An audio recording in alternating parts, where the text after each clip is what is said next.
मित्र, तुमने कभी गौर किया है, तुम्हारी सबसे बड़ी बीमारी दुख नहीं है, तुम्हारी सबसे बड़ी बीमारी गंभीरता है। दुख तो कभी कभी आता है और चला जाता है, जैसे बादल आते हैं और बरस कर निकल जाते हैं, लेकिन गंभीरता वह तो मनुष्य ने अपने चेहरे पर स्थायी मेकअप की तरह पोत ली है। तुम हंसते भी हो तो ऐसे जैसे कोई अपराध कर रहे हो, तुम खेलते भी हो तो ऐसे जैसे परीक्षा दे रहे हो, तुम प्रेम भी करते हो तो ऐसे जैसे कोई सौदा कर रहे हो, और फिर तुम कहते हो जीवन ठीक नहीं है। मैं तुमसे कहता हूं, जीवन कभी गलत नहीं होता, गलत तो तुम्हारा देखने का ढंग होता है। जीवन तो एक नृत्य है, एक संगीत है, तुमने उसे गणित बना दिया है। जीवन तो बहाव है, तुमने उसे नियंत्रण बना दिया है। जीवन तो मस्त है, तुमने उसे मस्तिष्क का बोझ बना दिया है। मस्त रहना सीख लो और देखोगे सब अपने आप ठीक होने लगता है, क्योंकि ठीक होना कोई लक्ष्य नहीं है, ठीक होना तो स्वाभाविक स्थिति है। जब तुमने अपने भीतर की उलझने, अपने भीतर के झूठे संघर्ष, अपने भीतर की अनावश्यक कड़वाहटें छोड़ दी, तुम जितने तनाव में हो उतने ही गलत हो, और तुम जितने सहज हो उतने ही सत्य के करीब हो।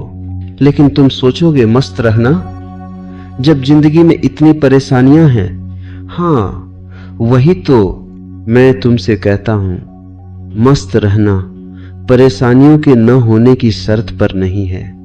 मस्त रहना जीवन के प्रति तुम्हारी दृष्टि है। दुखी आदमी भी नाच सकता है और सुखी आदमी भी रो सकता है। सब कुछ परिस्थितियों का नहीं, सब कुछ चेतना का है। एक जैन गुरु था, उसके आश्रम के बाहर एक युवक रोज आता और रोता। लोग पूछते, क्यों रोते हो? वह कहता, जीवन व्यर्थ है, कुछ नहीं बचता। एक दिन गुरु ने उसे बुलाया। गुरु ने कहा, तू रोज रोता है, आज हंस। युवक ने कहा, कैसे हंसू, जीवन में हंसी कहां? गुरु ने कहा, अच्छा तो रो भी मत, बस बैठ। युवक बैठ गया। गुरु ने कहा, रोने के लिए तुझे कारण चाहिए, हंसने के लिए भी कारण चाहिए, लेकिन बैठने के लिए कोई कारण नहीं चाहिए। युवक पहली बार चुप बैठा। कुछ क्षण बाद उसकी आंखों में आंसू भी रुक गए। फिर अचानक बिना कारण वह मुस्कुरा दिया। गुरु ने कहा, देखा, कारण तो मन का खेल है, मस्तिष्क कारणों पर चलता है, मस्ती बिना कारण होती है। तुमने कभी बच्चों को देखा है? वे क्यों मस्त रहते हैं? उनके पास तो बैंक बैलेंस नहीं, पद नहीं, प्रतिष्ठा नहीं, फिर भी वे ऐसे हंसते हैं जैसे पूरी दुनिया उनकी है। कारण उनके भीतर मैं का भारी पत्थर नहीं होता। अहंकार जितना हल्का उतनी मस्ती, अहंकार जितना भारी उतनी उदासी। तुम दुखी नहीं हो, तुम बस अपने आप को बहुत महत्वपूर्ण समझते हो। तुम्हारा दुख अक्सर यही कहता है, मेरे साथ ऐसा क्यों हुआ? और यह प्रश्न ही गलत है। जीवन कोई अदालत नहीं जहां न्याय हो। जीवन तो एक रहस्य है जहां घटनाएं होती हैं। कभी फूल खिलते हैं, कभी पत्ते गिरते हैं। क्या पत्तों को शिकायत है? क्या फूलों को घमंड है? दोनों सहज हैं। तुम ही अकेले प्राणी हो जिसने सहजता खो दी है। एक सूफी फकीर था, मस्त मलंग। राजा ने उसे बुलाया। राजा ने कहा, लोग कहते हैं तू बहुत खुश रहता है, तेरे पास है क्या? फकीर ने कहा, मेरे पास कुछ भी नहीं, इसलिए मैं खुश हूं। राजा चौंका, कुछ भी नहीं और खुश? फकीर हंसा, हाँ महाराज, आपके पास सब कुछ है, इसलिए आप डरे हुए हैं। जितना ज्यादा उतना डर कहीं खो न जाए। मेरे पास खोने को कुछ नहीं, डर को पकड़ने की जगह ही नहीं। राजा ने कहा, तो क्या मैं सब छोड़ दूं? फकीर ने कहा, चीजें मत छोड़ो, पकड़ छोड़ो। और यही मैं तुमसे भी कहता हूं, चीजें नहीं, पकड़ छोड़ो। पकड़ छूटते ही मस्ती उतरने लगती है। तुम्हारी नींद क्यों खराब है? क्योंकि तुम्हारा मन दिन भर करना करना का रोग लेकर घूमता है। रात को भी वही रोग चलता है। तुम बिस्तर पर हो, शरीर थका है, लेकिन मन अभी भी बाजार में है। मन अभी भी कल में है, कल की मीटिंग, कल की चिंता, कल की जीत, कल की हार। और तुम कहते हो नींद नहीं आती। नींद तो आती है, तुम उसे आने नहीं देते। तुमने भीतर शांति का दरवाजा बंद कर रखा है। एक आदमी मेरे पास आया। उसने कहा, मैं बहुत चिंतित हूं। मैंने कहा, किस बात की? उसने कहा, मृत्यु की। मैंने कहा, कब मरोगे? उसने कहा, पता नहीं। मैंने कहा, तो चिंता किस बात की? वह बोला, बस अंदर डर लगता है। मैंने कहा, तुमने कभी देखा है? मृत्यु आती है तो वह भविष्य में नहीं आती, वह वर्तमान में आती है। लेकिन तुम वर्तमान में नहीं रहते, इसलिए मृत्यु तुम पर शासन करती है। जो आदमी इस क्षण में है, उसके लिए मृत्यु भी एक घटना है, चिंता नहीं। वह चुप हो गया, फिर बोला, तो मैं क्या करूं? मैंने कहा, बस इस क्षण को पूरा जी लो। मस्ती इसी का नाम है। मस्ती कोई मनोरंजन नहीं है, मस्ती कोई शोर नहीं है। मस्ती तो भीतर की गहरी स्वीकृति है, एक हाँ, एक आमीन जो जीवन के प्रति तुम कह देते हो। हाँ, जो भी है ठीक है। तुम जब जीवन से लड़ते हो, तुम टूटते हो। तुम जब जीवन के साथ बहते हो, तुम खिलते हो। और याद रखना, मस्ती का मतलब वासना में गिर जाना नहीं। बहुत लोग यही भूल करते हैं। वे सोचते हैं मस्ती मतलब शराब, नशा, भोग। नहीं, वह मस्ती नकली है। वह मस्ती उधार है। वह मस्ती तुम्हें कुछ देर ऊपर उठाती है और फिर उससे भी गहरे गड्ढे में गिरा देती है। असली मस्ती तो जागरूकता की होती है, होश की। असली मस्ती तो ध्यान की होती है। एक बुद्ध का भिक्षु था। वह गांव में भिक्षा मांगने गया। लोगों ने पूछा, तुम्हारे गुरु तो बड़े आनंदित रहते हैं, तुम क्यों नहीं? भिक्षु ने कहा, मैं कोशिश करता हूं। लोगों ने कहा, आनंद भी कोशिश से मिलता है? भिक्षु ने कहा, मेरा मन कहता है कोशिश करो। तभी बुद्ध वहां आ गए। उन्होंने सुना। बुद्ध ने कहा, आनंद कोई उपलब्धि नहीं है, वह तुम्हारी प्रकृति है। कोशिश करने वाला मैं ही बाधा है। फिर बुद्ध ने उस भिक्षु से कहा, जाकर नदी को देख और पानी से सीख। भिक्षु गया। नदी बह रही थी, चट्टानों के बीच भी, कांटों के बीच भी, शांति से। वह लौटा और बोला, मैंने नदी में कोई तनाव नहीं देखा। बुद्ध ने कहा, अब तू समझा, आनंद बहाव है। तुम्हारे मन की आदत है हर चीज में खोट निकालना। अगर धूप है तो शिकायत, गर्मी। अगर बारिश है तो शिकायत, कीचड़। अगर अकेले हो तो शिकायत, एकाकीपन। अगर भीड़ में हो तो शिकायत, शोर। तुम किसी भी हालत में दुखी रहने की कला जानते हो। तुमने दुख को कौशल बना लिया है और तुम इसे बुद्धिमत्ता समझते हो। नहीं, यह बीमारी है। मैं तुम्हें एक छोटा सा प्रयोग देता हूं, लेकिन इसे प्रयोग मत कहना, इसे खेल समझना। जब भी तुम्हारा मन शिकायत करने लगे, अपने भीतर देखना, कौन शिकायत कर रहा है? क्या वह तुम्हारा साक्षी है या तुम्हारा अहंकार? साक्षी कभी शिकायत नहीं करता, साक्षी बस देखता है। अहंकार ही हर समय कहता है, मेरे साथ ठीक नहीं हो रहा। और जरा ध्यान रखना, अहंकार को हमेशा केंद्र चाहिए। वह स्वयं को दुख का केंद्र बना लेता है।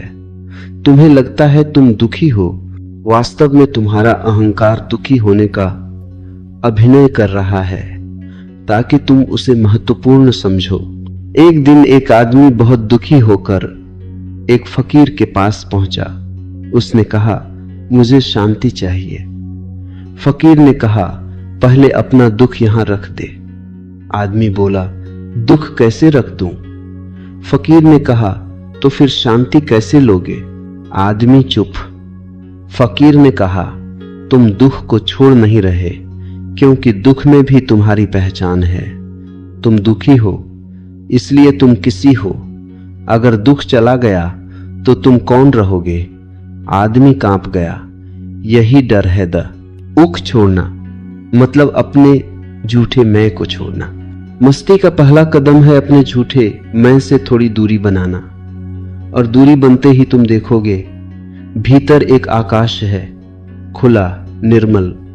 उस आकाश में विचार आते हैं, जाते हैं, भाव आते हैं, जाते हैं, इच्छाएं उठती हैं, गिरती हैं, लेकिन तुम उनसे अलग हो। यही साक्षी भाव है, यही ध्यान है, और यही मस्ती का जन्म है। प्रेम में तुम कभी मस्त होते हो, क्यों? क्योंकि प्रेम में तुम थोड़ी देर के लिए मैं भूल जाते हो। तुम किसी को देखते हो और भीतर एक संगीत बजने लगता है। तुम्हें कारण नहीं पता, तुम बस बहते हो, लेकिन फिर मन आता है और प्रेम को भी नियंत्रण बना देता है। फिर तुम कहोगे, वह मेरा है, वह मेरी है, और वहीं से दुख शुरू होता है। प्रेम में भी गंभीरता घुस जाती है, फिर ईर्ष्या, फिर भय, फिर शक, और मस्ती मर जाती है। मैं कहता हूं, प्रेम को भी पूजा की तरह लो, मालिकाना नहीं। प्रेम को स्वतंत्रता दो। जो प्रेम स्वतंत्रता देता है वह आनंद देता है। जो प्रेम बांधता है वह कारागार बनता है। और वासना गलत नहीं है, लेकिन वासना अगर होश के बिना हो तो तुम गिरोगे। वासना अगर होश के साथ हो तो वही ऊर्जा रूपांतरित होकर प्रेम बनती है, प्रार्थना बनती है, ध्यान बनती है। ऊर्जा एक ही है, बस दिशा बदलती है। मस्ती का अर्थ है ऊर्जा को बिना विकृति के बहने देना। कभी तुमने देखा है जब तुम बहुत डरते हो तब तुम सिकुड़ जाते हो? शरीर भी सिकुड़ता है, सांस भी सिकुड़ती है, आंखें भी सिकुड़ती हैं। डर संकुचन है और मस्ती विस्तार है। मस्ती में तुम्हारी सांस गहरी होती है, आंखें चमकती हैं, तुम्हारे भीतर का जीवन फैलता है। मस्ती में तुम परमात्मा के करीब होते हो, क्योंकि परमात्मा विस्तार है। एक राजा था, वह हर रात डर के मारे जागता। उसे लगता कोई उसे मार देगा। उसने बड़े बड़े पहरेदार रखे, फिर भी डर। एक दिन उसने एक जैन साधु को बुलाया। साधु ने कहा, तू मरना नहीं चाहता? राजा बोला, कौन मरना चाहता है? साधु हंसा, तू अभी ही मर, अपने मैं को मरने दे। राजा घबरा गया। साधु ने कहा, जो आदमी अपने अहंकार को मार देता है उसे कोई नहीं मार सकता, क्योंकि फिर बचता ही कौन है? राजा को बात चुभी। उसी रात उसने पहली बार ध्यान किया, सिर्फ बैठकर, सांस देखकर।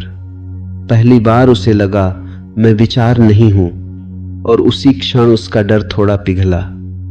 मस्ती डर के पिघलने का नाम है। तुम पूछोगे तो मस्त कैसे रहे? मैं कहता हूं किसी तकनीक से नहीं।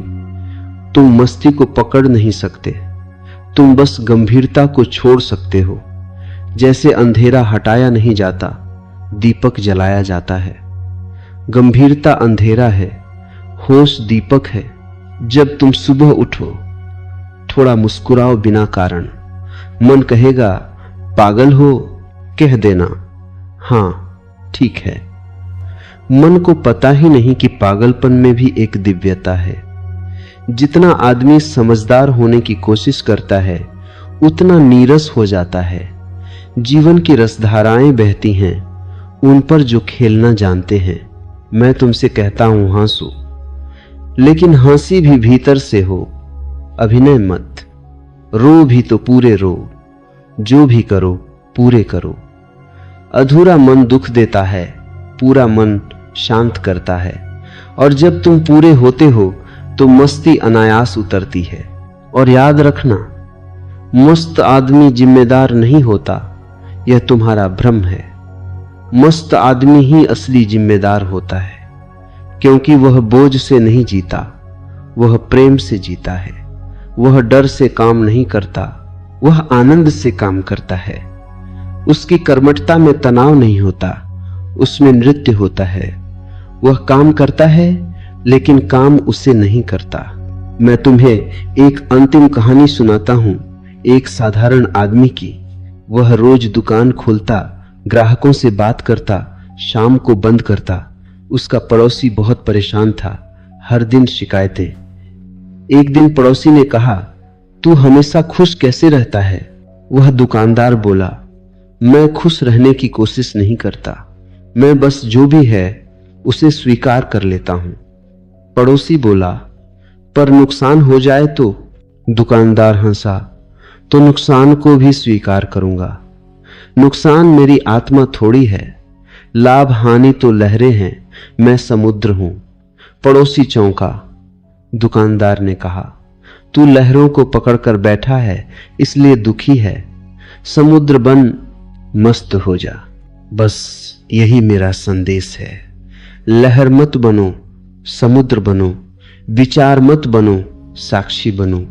पकड़ मत बनो, बहाव बनो। गंभीर मत बनो, मस्त बनो। और तब तुम देखोगे सब अपने आप ठीक हो रहा है, क्योंकि तुम भीतर से ठीक हो गए। मित्र, जब मैं मस्त रहो कहता हूं तो तुम सोचते हो यह कोई सतही बात है, जैसे किसी ने कहा हो चिंता मत करो। लेकिन मैं तुम्हें कोई दिलासा नहीं दे रहा, मैं तुम्हें भीतर का विज्ञान दे रहा हूं। मस्ती कोई मनोवैज्ञानिक ट्रिक नहीं है, मस्ती तो आध्यात्मिक क्रांति है। क्योंकि जिस दिन तुम सच में मस्त हो जाते हो, उसी दिन मन तुम्हारे ऊपर राजा नहीं रहता। उसी दिन तुम्हारी जिंदगी की कमान तुम्हारे अहंकार के हाथ से गिरकर तुम्हारी चेतना के हाथ में आ जाती है। और यह बहुत कठिन लगता है, क्योंकि तुम्हारा पूरा समाज गंभीर लोगों को सम्मान देता है। यहां हंसता आदमी हल्का माना जाता है, यहां नाचता आदमी गैर जिम्मेदार माना जाता है, यहां ध्यानमग्न आदमी आलसी माना जाता है। और जो भीतर उतरता है उससे लोग कहते हैं, यह तो दुनिया से भाग रहा है। अरे पागलो, दुनिया से भागने वाले तुम हो, जो अपने ही भीतर से भाग रहे हो। बाहर की भागदौड़ तो केवल भीतर की भागदौड़ को छुपाने का तरीका है। तुमने देखा है, जब आदमी दुखी होता है तो वह महत्वपूर्ण लगता है। लोग उसे गंभीरता से लेते हैं। लोग पूछते हैं, क्या हुआ? दुख एक राजनीति बन गया है। दुखी आदमी ध्यान खींचता है, इसलिए बहुत लोग अपने दुख को छोड़ना नहीं चाहते, क्योंकि फिर कौन पूछेगा, फिर कौन दया करेगा, फिर कौन उनके मैं को भोजन देगा। मस्ती अहंकार की सबसे बड़ी दुश्मन है। अहंकार को बड़ा बनने के लिए दुख चाहिए। अहंकार को मैं हूं साबित करने के लिए संघर्ष चाहिए। अहंकार को चमकने के लिए तुलना चाहिए। अहंकार को तृप्त होने के लिए प्रशंसा चाहिए। इसलिए तुम देखोगे, जिस आदमी को तुम बहुत महत्वाकांक्षी कहते हो, वह भीतर से सबसे ज्यादा बेचैन होता है। और जिसे तुम मस्त कहते हो, वह भीतर से सबसे ज्यादा स्थिर होता है। एक ज़ेन कहानी है। एक शिष्य गुरु के पास आया और बोला, मैं बहुत बड़ा साधक बनना चाहता हूं। गुरु ने कहा, तो फिर तू साधक नहीं, व्यापारी है। तू साधना नहीं, लाभ चाहता है। शिष्य बोला, लेकिन मैं ज्ञान चाहता हूं। गुरु हंसा, ज्ञान भी तेरी महत्वाकांक्षा का हिस्सा है। तू ज्ञान को भी ट्रॉफी बनाना चाहता है। शिष्य चौंका। गुरु ने कहा, जब तू कुछ भी नहीं चाहता, तब जो बचता है वही ज्ञान है। जो बचता है वही मस्ती है। मस्ती का अर्थ है इच्छा से थोड़ी दूरी। इच्छा तुम्हें भविष्य में ले जाती है, मस्ती तुम्हें वर्तमान में लाती है। इच्छा कहती है कल, मस्ती कहती है अभी। इच्छा कहती है और मस्ती कहती है बस, और बस में ही परमात्मा है। तुम सोचते हो परमात्मा मंदिर में है, मस्जिद में है, तीर्थ में है, नहीं। परमात्मा वहां है जहां और रुक जाता है। परमात्मा उस क्षण में है जहां तुम अचानक कह देते हो अब कुछ नहीं चाहिए। वह क्षण ही ध्यान है, वही क्षण ही प्रेम है, वही क्षण ही मुक्ति है। रोजमर्रा की जिंदगी में तुम देखना, तुम और से बीमार हो। एक मोबाइल है तो दूसरा चाहिए, एक बाइक है तो बड़ी चाहिए, एक कपड़ा है तो ब्रांड चाहिए, एक रिश्ता है तो उसमें भी परफेक्ट चाहिए। और जितना और बढ़ता जाता है उतना जीवन से रस गिरता जाता है, क्योंकि जीवन रस अभी में है, कल में नहीं। मैंने एक बहुत साधारण आदमी को देखा। वह चाय बेचता था, पर वह बेचते हुए भी गीत गाता था। लोग उससे पूछते, क्यों गाता है? वह कहता, गाना मेरी चाय में मिठास डाल देता है। यह आदमी बड़ा दार्शनिक था। उसने जीवन की कुंजी पकड़ ली थी। जो भी करो उसे नृत्य बना दो। अगर तुम जूते भी साफ करते हो तो ऐसे करो जैसे कोई पूजा कर रहे हो। अगर तुम खानकर में यह कर पूजा कर रहे हो, आ बना रहे हो, तो ऐसे करो जैसे कोई प्रेम का गीत बना रहे हो। और फिर सब बदल जाएगा, क्योंकि तुम्हारा करने का ढंग बदल गया। वही काम जो तुम तनाव में करते हो, वही काम मस्ती में ध्यान बन जाता है। ध्यान कोई अलग चीज नहीं है। ध्यान तुम्हारे होने की गुणवत्ता है। तुम जैसे हो वैसा ही तुम्हारा ध्यान है। तुम बेचैन हो तो तुम्हारा ध्यान भी बेचैन होगा। तुम शांत हो तो ध्यान भी शांत होगा। इसलिए मैं कहता हूं, ध्यान के लिए अलग समय मत निकालो।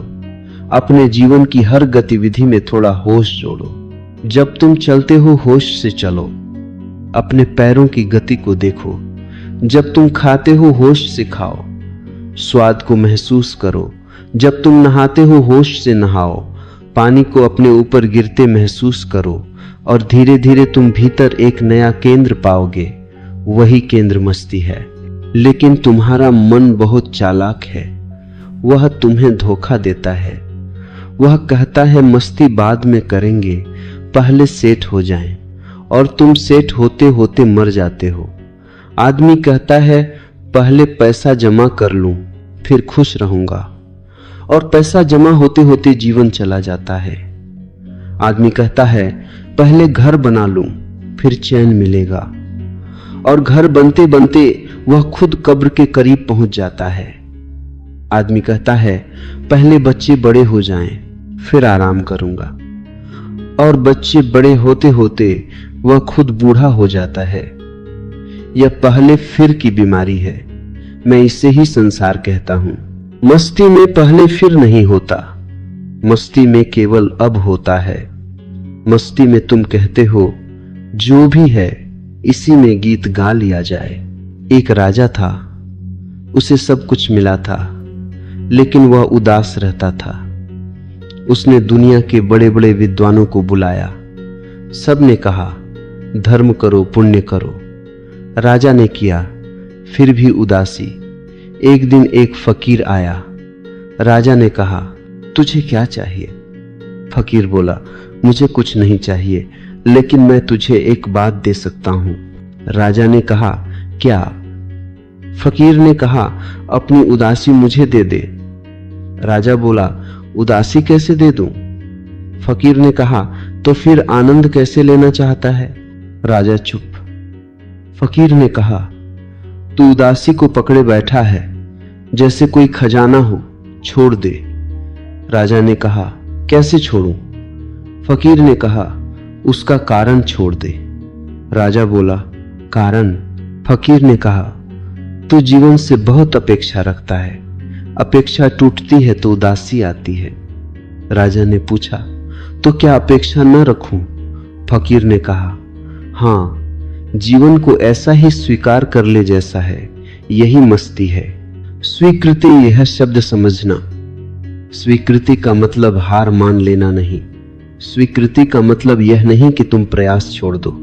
स्वीकृति का मतलब है तुम जीवन से लड़ना छोड़ दो। तुम नदी के खिलाफ तैरना छोड़ दो, तुम नदी के साथ बहने लगो, फिर प्रयास भी सहज हो जाता है, फिर कर्म भी बोझ नहीं रहता, फिर लक्ष्य भी खेल बन जाता है। तुम्हारा दुख अक्सर तुलना से आता है। तुम अपने को दूसरे से नापते हो, दूसरा ज्यादा सुंदर है, दूसरा ज्यादा अमीर है, दूसरा ज्यादा सफल है, और तुम जलते हो। लेकिन तुमने कभी यह नहीं सोचा कि तुलना की यह आग तुम्हें ही जलाती है। जिस आदमी से तुम तुलना कर रहे हो उसे पता भी नहीं, वह अपने में व्यस्त है। तुम अपने भीतर आग लगाए बैठे हो और सोच रहे हो कि वह आग उसे जला देगी। यह कैसी मूर्खता। एक सूफी ने कहा था, ईर्ष्या ऐसा जहर है जो तुम पीते हो और उम्मीद करते हो कि दूसरा मर जाए। यही तुम्हारा जीवन है। तुम अपने ही दुख का निर्माता हो। और मस्ती का जन्म कहां से होता है? जब तुम तुलना छोड़ देते हो, जब तुम अपने को स्वीकार कर लेते हो, जब तुम यह कह देते हो मैं जैसा हूं ठीक हूं। और ध्यान रखना, यह अहंकार नहीं है। अहंकार कहता है मैं सबसे अच्छा हूं। मस्ती कहती है मैं हूं और बस, न अच्छा न बुरा, बस होना। एक साधारण महिला थी। वह रोज नदी से पानी भरती। उसके पास 2 घड़े थे, एक सही, एक टूटा घड़ा रास्ते में थोड़ा पानी गिरा देता। सही घड़ा घमंडी था, टूटा घड़ा शर्मिंदा। एक दिन टूटे घड़े ने कहा, मैं बेकार हूं, मैं पानी गिरा देता हूं। महिला हंसी और बोली, क्या तूने रास्ते के किनारे फूल देखे हैं? घड़ा बोला, हां। महिला ने कहा, वो फूल तेरे कारण हैं। मैं जानती हूं तू पानी गिराता है, इसलिए मैंने रास्ते में बीज बो दिए थे। घड़ा चुप। और पहली बार उसने अपने टूटे होने में भी अर्थ पाया। मित्र, तुम्हारी टूटन भी फूल बन सकती है अगर तुम उसे स्वीकार कर लो। मस्ती तुम्हारी अपूर्णता को भी रस बना देती है। मृत्यु को भी देखो। मृत्यु से डरकर तुम गंभीर हो जाते हो। तुम सोचते हो समय कम है, जल्दी करो, और इसी जल्दी में तुम जीना भूल जाते हो। मृत्यु तुम्हें डराने नहीं आई, मृत्यु तुम्हें जगाने आई है। मृत्यु कहती है समय कम है, इसीलिए अभी जी लो। अगर तुम सच में मृत्यु को समझ लो तो गंभीरता गिर जाएगी, मस्ती जाग जाएगी, क्योंकि फिर तुम जानोगे हर क्षण अनमोल है। और अनमोल क्षण को कौन तनाव में जिए, वह तो उत्सव में जिया जाता है। मित्र, मैं तुमसे पूछता हूं, तुम कब तक अपने जीवन को टालते रहोगे? तुम कब तक अपनी हंसी को कल के लिए बचा कर रखोगे? कल कभी आता नहीं, कल केवल मन का सपना है। जीवन तो अभी है, तुम्हारे श्वास में, तुम्हारे मौन में, तुम्हारी आंखों की चमक में, तुम्हारे हृदय की धड़कन में। और जब यह समझ उतरती है तो एक अजीब घटना घटती है, तुम्हारा अकेलापन बदल जाता है। अभी तुम अकेले होते हो तो दुखी हो, क्योंकि तुम अकेलेपन को खालीपन समझते हो। लेकिन मस्त आदमी अकेलेपन को स्वतंत्रता समझता है। वह जानता है अकेलेपन में ही तो भीतर का मंदिर खुलता है।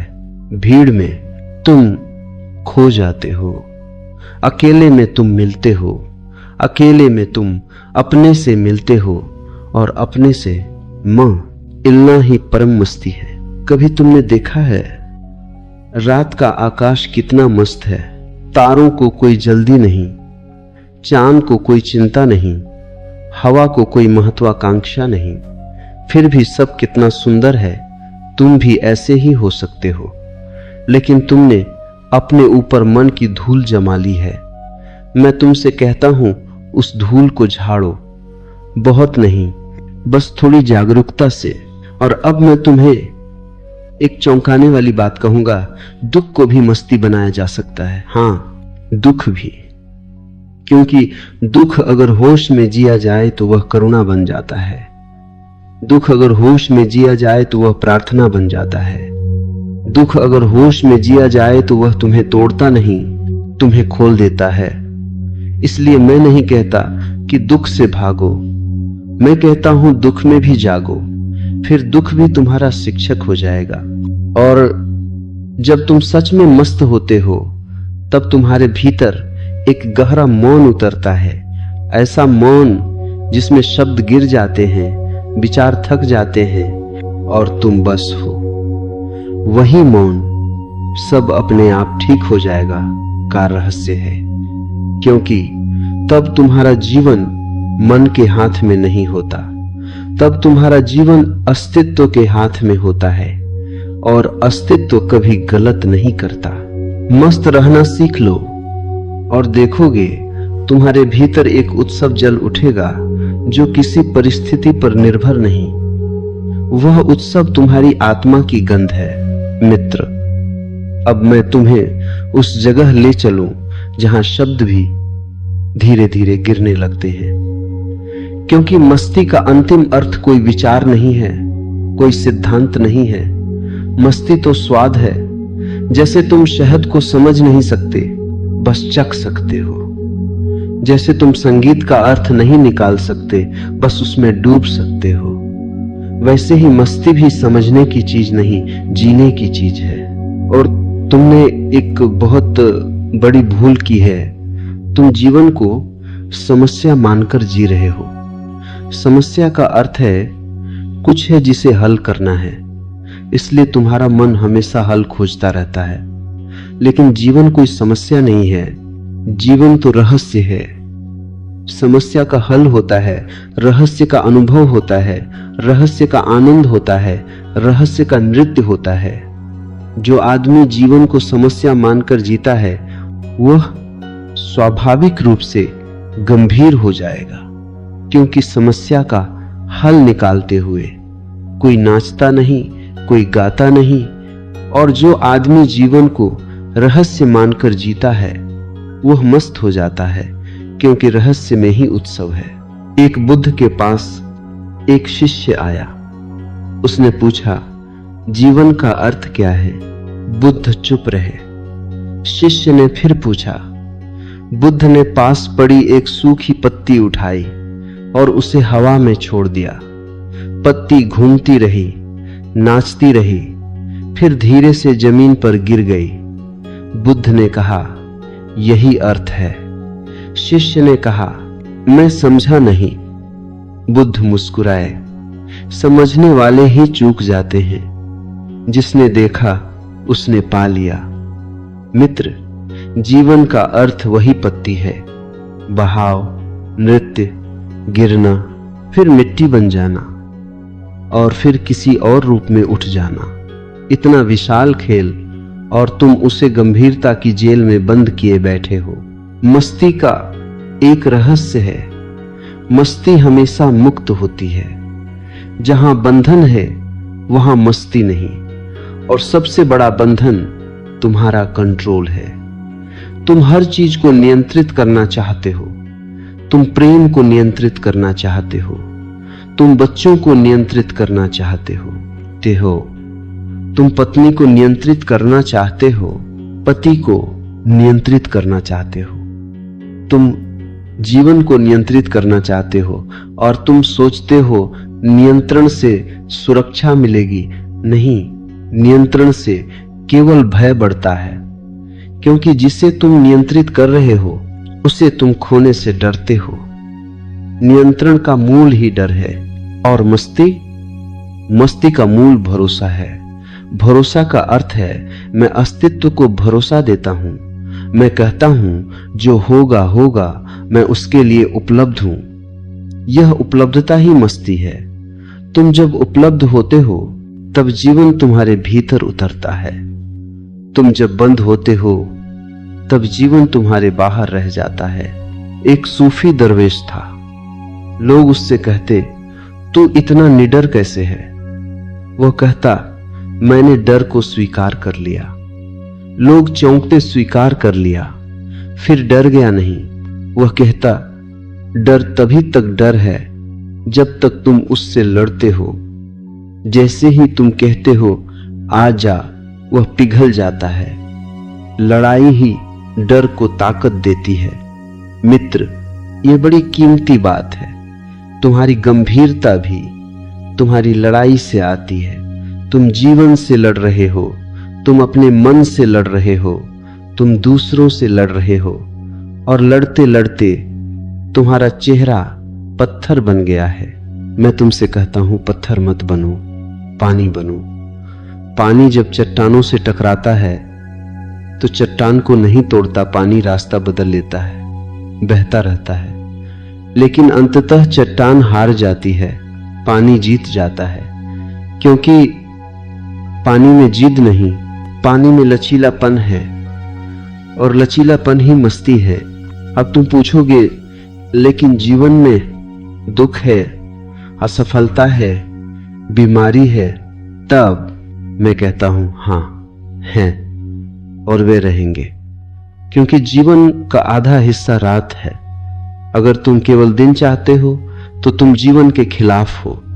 दिन रात, सुख दुख, जन्म मृत्यु, ये सब एक ही लय के दो छोर हैं। और जो आदमी केवल एक छोर पकड़ता है वह दूसरे छोर से गिरता है। मी इस्ती का अर्थ है दोनों को स्वीकार कर लेना, दोनों में भी संगीत सुन लेना। एक जैन गुरु अपने शिष्यों के साथ पहाड़ पर जा रहा था। अचानक बारिश शुरू हो गई। एक शिष्य बोला, यह बहुत खराब है। गुरु हंसा और बोला, तेरे लिए, बारिश के लिए नहीं। शिष्य ने कहा, पर हम भीग रहे हैं। गुरु ने कहा, भीगने दे, भीगना भी तो अनुभव है। शिष्य बोला, आप तो अजीब हैं। गुरु बोला, हां, और तू बहुत सामान्य है, इसलिए दुखी है। मित्र, यही फर्क है। मस्त आदमी भीगता है तो भीगने को भी उत्सव बना देता है। गंभीर आदमी धूप में भी तड़पता है। तुम्हारी सबसे बड़ी अज्ञानता यह है, तुम सोचते हो कि खुश होने के लिए परिस्थितियां सही होनी चाहिए।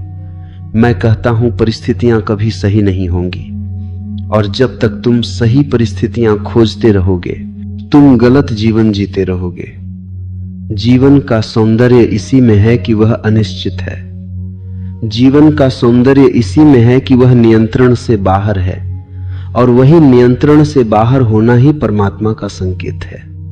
अगर सब नियंत्रण में होता तो जीवन मशीन बन जाता, और मशीन में मस्ती कहां।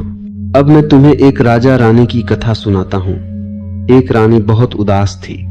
राजा ने उसे खुश करने के लिए सब किया, हीरे मोती, संगीत, नर्तकियां। रानी फिर भी उदास, राजा परेशान। एक दिन एक साधु आया। उसने कहा, रानी दुखी है क्योंकि वह खुश होने को लक्ष्य बना चुकी है। राजा ने कहा, यह तो अच्छी बात है। साधु बोला, नहीं, खुश होने की चाह सबसे बड़ी बाधा है। रानी को किसी और की जरूरत नहीं, उसे खेल की जरूरत है। राजा ने कहा, क्या खेल? साधु ने कहा, उससे कहो आज महल में हंसी का दिन है, आज कोई गंभीर नहीं होगा। राजा हंसा, ऐसा कैसे होगा? साधु ने कहा, बस शुरुआत करो। राजा ने घोषणा कर दी। मंत्री डर गए, राज्य का क्या होगा? लेकिन राजा ने कहा, आज एक दिन राज्य नहीं, जीवन चलेगा। उस दिन पूरे महल में लोग बिना वजह हंसे, दौड़े, छुपन छुपाई खेली। रानी पहली बार खिलखिलाई, और जैसे ही वह खिलखिलाई उसकी उदासी टूट गई, क्योंकि उदासी गंभीरता की बेटी है। मित्र, तुम भी अपने भीतर हंसी का दिन रखो। रोज थोड़ी देर के लिए बच्चे बन जाओ, और तुम देखोगे मन की धूल झड़ने लगेगी। और ध्यान रखना, मस्ती किसी और से नहीं आती। तुम सोचते हो अगर कोई मिल जाए तो मैं खुश हो जाऊं, फिर कोई मिलता है तुम दुखी हो जाते हो। तुम सोचते हो अगर पैसा आ जाए तो मैं खुश हो जाऊं, पैसा आता है फिर भी भीतर खालीपन, क्योंकि यह खालीपन बाहर की वस्तुओं से नहीं भरता, यह खालीपन तो भीतर की जागरूकता से भरता है। अकेलापन तुम्हें डराता है क्योंकि तुमने भीतर जाना नहीं सीखा। तुम अकेले होते हो तो तुम्हें लगता है तुम टूट जाओगे, लेकिन जो आदमी भीतर गया वह अकेला नहीं रहता। भीतर एक उपस्थिति है मौन की, अस्तित्व की, चेतना की। वही कोई तुम्हें देख रहा है, वही साक्षी। उस साक्षी से दोस्ती कर लो, फिर तुम अकेले नहीं रहोगे। तुम अकेले होकर भी पूर्ण रहोगे, और वही पूर्णता मस्ती है। अब एक फकीर की कथा सुनो। एक आदमी फकीर के पास आया और बोला, मुझे शांति चाहिए। फकीर ने कहा, ठीक, पहले अपना बोझ उतार। आदमी बोला, कौन सा बोझ? फकीर ने कहा, जो तू रोज सिर पर उठाकर चलता है, भूत, भविष्य, डर, इच्छा, तुलना। आदमी बोला, पर यह कैसे उतरेगा? फकीर ने कहा, मौन में बैठ। आदमी बैठ गया। फकीर बोला, अब बस देख, विचार आए तो देख, जाए तो देख। थोड़ी देर बाद आदमी हंस पड़ा। फकीर ने पूछा, क्यों हंसा? आदमी ने कहा, मैं इतना साल इन विचारों को सच मानकर डरता रहा, और ये तो बस बादल हैं। फकीर बोला, बस यही मस्ती है, झूठे को झूठा देख लेना। मस्ती का अर्थ है जीवन को खेल की तरह देखना। खेल में तुम हारते हो तो भी हंसते हो, खेल में तुम जीतते हो वो तो भी हंसते हो, क्योंकि खेल का अर्थ जीतना नहीं, खेल का अर्थ खेलना है, और जीवन भी खेल है। तुमने उसे युद्ध बना दिया है। तुम हर दिन युद्ध करते हो, कभी अपने से कभी दूसरों से। युद्ध में आनंद नहीं होता,